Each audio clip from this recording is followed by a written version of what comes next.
Assalamualaikum warahmatullahi wabarakatuh. Hai semuanya, perkenalkan nama saya Naila Khalidah Zia Almuti. Nama saya Azahra Purnanidya Mardani Putri. Kita dari kelas Psikologi 1C, Prodi Psikologi, Fakultas Psikologi dan Kesehatan Universitas Islam Negeri Wali Songo Semarang.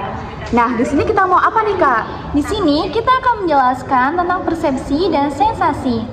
Mari kita simak videonya.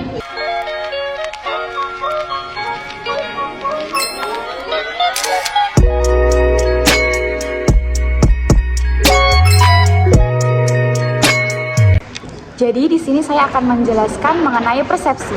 Persepsi sosial itu kayak proses buat nangkep vibe orang lain, dimana kita udah punya info nih atau pengalaman sosial sebelumnya yang ke-save di otak. Kayak terus diproses lagi buat menghadapin situasi atau orang tertentu. Kalian tahu gambar ini? Gambar tersebut merupakan sebuah ilusi optik, di mana dua garis yang sebenarnya panjangnya terlihat sama, namun bisa terlihat beda panjangnya. Perbedaan ini terjadi karena ada tambahan bentuk seperti panah di ujung-ujung garis tersebut. Ilusi ini menunjukkan bahwa cara kita melihat sesuatu tidak selalu sesuai dengan kenyataan. Otak kita bisa dipengaruhi oleh pengalaman sebelumnya atau cara kita memproses bentuk dan ruang, sehingga kita salah menafsirkan apa yang kita lihat. Jadi, persepsi juga ditentukan oleh faktor fungsional atau personal.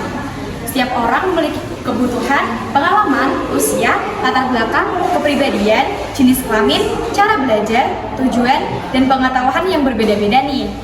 Hal-hal yang mempengaruhi cara mereka melihat dan memahami sesuatu, dan semuanya bersifat pribadi atau subjektif, karena dipengaruhi oleh pengalaman unik oleh masing-masing orang.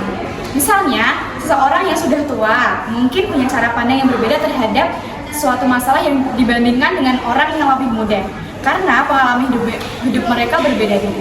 Lalu ada faktor struktural atau faktor dari luar individu yang meliputi lingkungan keluarga, lingkungan sosial hukum yang berlaku, dan nilai-nilai dalam masyarakat. Contoh dari lingkungan keluarga yaitu cara orang tua mendidik anak, hubungan antara anggota keluarga, dan kebiasaan dalam rumah. Lalu, contoh dari lingkungan sosial yaitu teman-teman, tetangga, dan orang-orang di sekitar kita yang bisa mempengaruhi cara berpikir kita. Lalu ada hukum yang berlaku. Contohnya yaitu aturan-aturan dalam negara atau tempat tinggal yang harus kita patuhi, seperti peraturan lalu lintas atau hukum yang mengatur kehidupan masyarakat. 3. Jadi di sini saya akan menjelaskan tentang ilusi. Ilusi adalah ketika kita melihat, mendengar, atau merasakan sesuatu dengan cara yang berbeda dari kenyataan sebenarnya. Ini terjadi karena otak kita bisa salah menafsirkan informasi yang diterima dari indera, sehingga kita merasa atau melihat sesuatu yang tidak sesuai dengan kenyataannya. Lalu di sini saya akan menjelaskan mengenai halusinasi. Halusinasi adalah kondisi ketika seseorang merasakan sesuatu yang sebenarnya tidak ada. Ini bisa berupa melihat, mendengar, mencium, atau merasakan hal-hal yang tidak nyata. Contoh dari halusinasi visual yaitu seseorang melihat sosok atau bayangan yang tidak ada di dunia nyata. Misalnya melihat seorang yang berjalan di dalam ruangan padahal ruangan itu kosong.